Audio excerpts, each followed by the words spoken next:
Good morning and happy Thursday, everyone. Okay, let's get some more little Muhammad act of kindness. I don't know, yesterday just felt kind of busy for me. Like, from the very beginning, I had like appointment after appointment to go to and like stuff to do. And I was actually kind of dreading it all day. Not that there was anything bad up ahead, but you know what they say, some days you just can't even. And yesterday would have felt that way, but it was. Basically my low was I kind of let like doubt get the better of me there. But yesterday really was a good day. I saw some really important people yesterday that I really care about and stuff like that, including my parents, obviously. My act of kindness was I helped clear the table after dinner. So, yeah. And we got to watch Masked Singer too. That was also part of my high.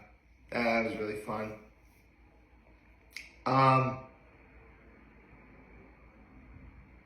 right. For dinner, straight out, we just had burgers and fries. My mom made her lips and onion soup burgers. They were really good. Unfortunately, though, I didn't take any photos because we didn't have any buns. We had like those sort of ovular pieces of bread that you see. It's kind of like in an Italian loaf. I mean, it was good, especially after I took the time to toast my bread before I used it. But just it wouldn't have been authentic, if that makes sense. So, with that said, let's get into the Masked Singer. DC Superheroes Night. How can you make up a theme about that? Well, here's the thing. The theme was DC Superheroes, but literally every song that, with the exception of maybe the Battle Royale, was the sort of songs where, when you listen to them, they sort of like inspire helping people and being there for others. Like, actually, I have to say, it's a new group now. It's a Group B, which this first iteration consisted of the Gargoyle, the Wolf, and the Squirrel. Okay, I had to do that. I should probably do that more. Okay, so the Gargoyle did One Call Away by Charlie Puth. Or is it Puth? I'm not gonna lie, I have no idea how you should pronounce that name. Is it Puth or just Puth? Yeah, I don't know. The Wolf did Break On Through by The Doors, which actually everybody was on point last night. It's not like anyone was like, it had been difficult for everybody to vote. But anyway, let me continue. Hold on. Sorry, something just got my eye real fast.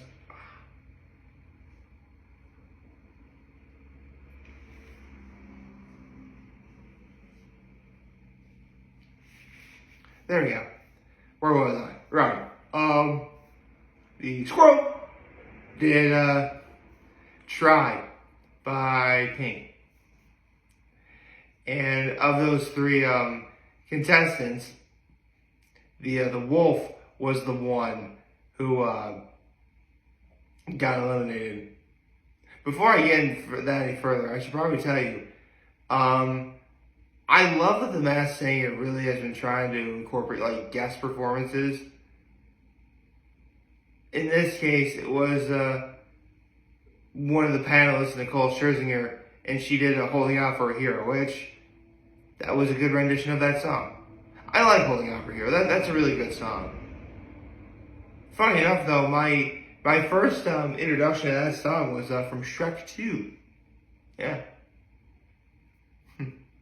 Seriously, the first two Shrek movies definitely still hold up. 3, no. And 4, And watch it if you're a real diehard fan. But seriously, the first two Shrek movies, they're okay in my book.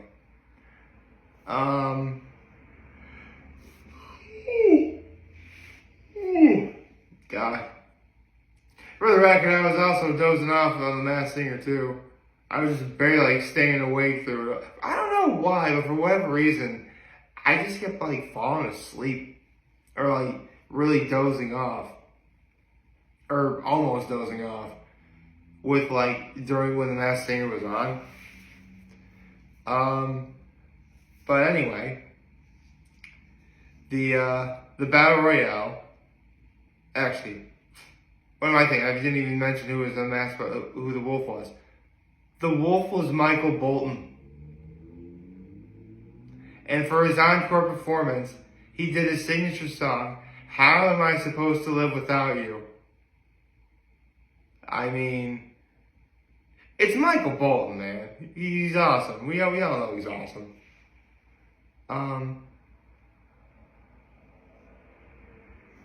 Right, let's get into that right now. So it was between the gargoyle and the squirrel. Anyway,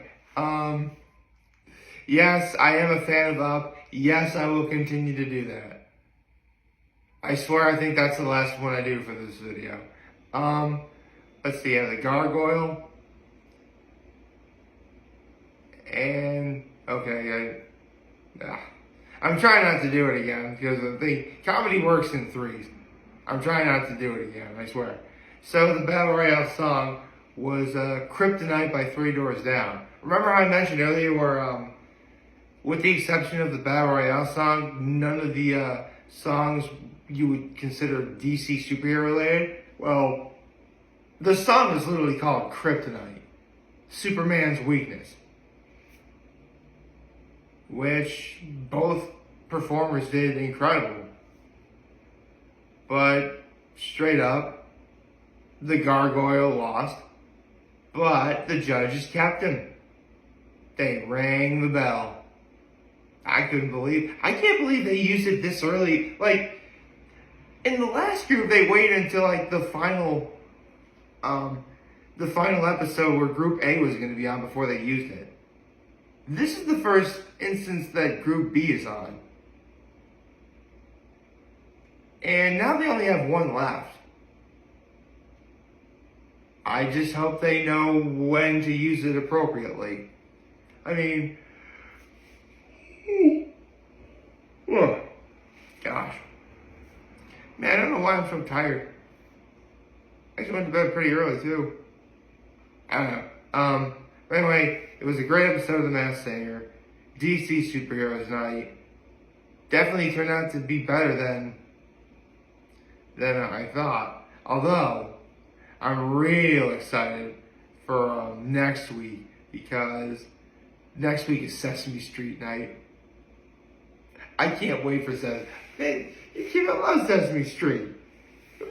What? Who doesn't love Sesame? Who at least never grew up on Sesame Street?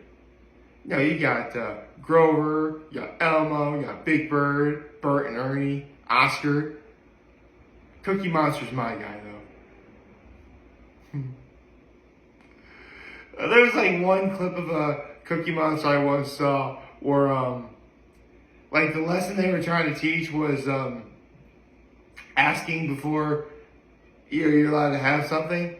And so there's this other Muppet, I forget who she was, but Cookie Monster's me have what kind of cookie is that? That is that's an oatmeal cookie. That's my favorite. And then the best part was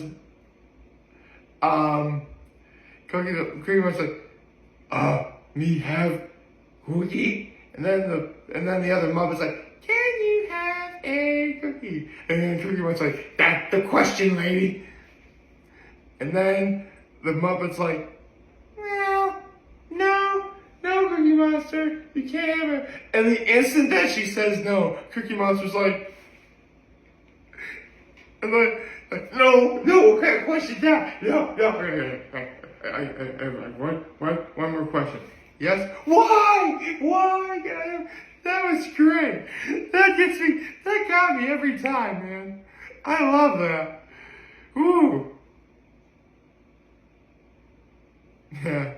Listen, I have nephews now. They love watching stuff like, well, here's the thing. I don't think I should say this. They like to see that stuff whenever they can because their parents won't let them do that. Seriously, they have not that you should spend your entire life in front of a screen, but, when those boys, you gotta let those boys keep up with their friends at school, man. You don't want to, let them play video games. Keep up with the boys at school. Actually, boys and girls, because girls can totally play video games too. They can totally play video games. Anyway, this reminds me of a Billy Gardell joke. It's like, you gotta let him play, some video games. You gotta let him keep up with his boys at school. Don't want to be that weird kid at the lunch table shooting marbles like, my dad says this is a video game. Don't want to do that. Don't want to do that. Okay, so, yeah. Masked Singer. DC Superheroes Night. It was a lot of fun. Can't wait for Sesame Street, though, next week. And now we have The Masked Singer. Why did I just say The Masked Singer? I meant to say Hot Ones. That's how tired I am, folks. I don't know why, but after we had dinner, I just kept feeling really drowsy. I had a couple burgers and some fries. Is that really enough to make somebody drowsy? Well, to be fair though, maybe it's because I've been cutting out some things in my diet. I don't really eat so many chips anymore. I used to eat a lot of chips. Don't get me wrong, I do like chips. It's just, I should probably think about eating a little healthier. Full disclosure though, I actually was carrying a lot of extra fluid in my body, and it turns out it was because I was having the chips. So, full disclosure, seriously, I think I may have lost almost 10 pounds of fluid. It's crazy, right? Don't worry, everything's fine. Plus, if I keep this up by the time we get to Memorial Day weekend, I'll finally have a decent body for beach season. I was starting to lose, I don't know why, but actually, no, it's probably TMI. I shouldn't be doing that. But anyway, we have Hot Ones today. And I mentioned yesterday that Pedro Pascal, this week's Hot Ones guest, was in Kingsman: The Golden Circle. That was my introduction to him. But there are people who know him as Oberyn from Game of Thrones. But anyone who has not been living under a rock for the last month or so will tell you that Pedro Pascal is also in The Last of Us, the HBO series based on the video game of the same name. And I suppose, as long as I did bring that up, I should probably talk about The Last of Us myself. No, I never played it. But then again, considering all of the accolades,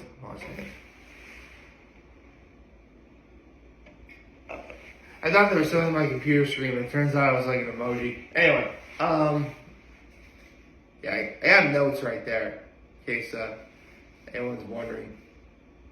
What, you think I can remember everything in 24 hours? Yeah, write stuff down. Otherwise, you're not going to know what to talk about. Anyway, I'll never forget when The Last of Us first hit the stores and people started playing it.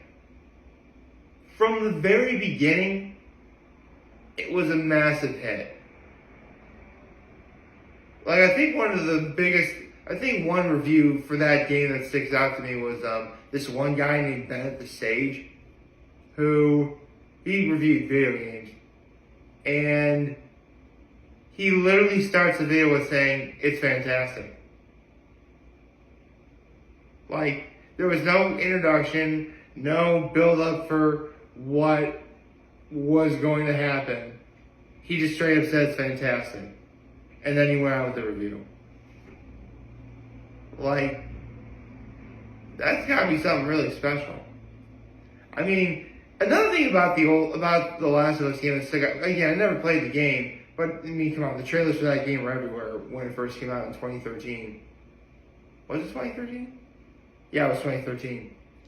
And what stuck out to me the most was the little girl, who's the main character, was voiced by Ashley Johnson, who, for those of you who don't know, Ashley Johnson is a prolific voiceover actress in her own right.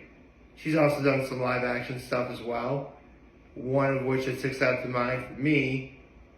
Well, two things that stick out to mind for me was What Women Want, because I believe she played like Mel Gibson's daughter. And she was also the waitress in the first Avengers movie, the one that Captain America saved, the one that she was being interviewed. But I also know Ashley Johnson for being a great voiceover actress. She was Gwen in the later iterations of Ben 10, Gretchen from Recess, Tara from Teen Titans. Of course, as of late, she's Pike on Vox Machina. So, the fact that you have someone who's as good as a voice actress as Ashley Johnson I mean, The Last of Us pretty much just proved that Ashley Johnson can carry a role. Can carry probably, you know, a story or a game. So, no doubts about that. And keep in mind, I'm not really like a zombies guy. Not really. I've never really been that big into the horror genre.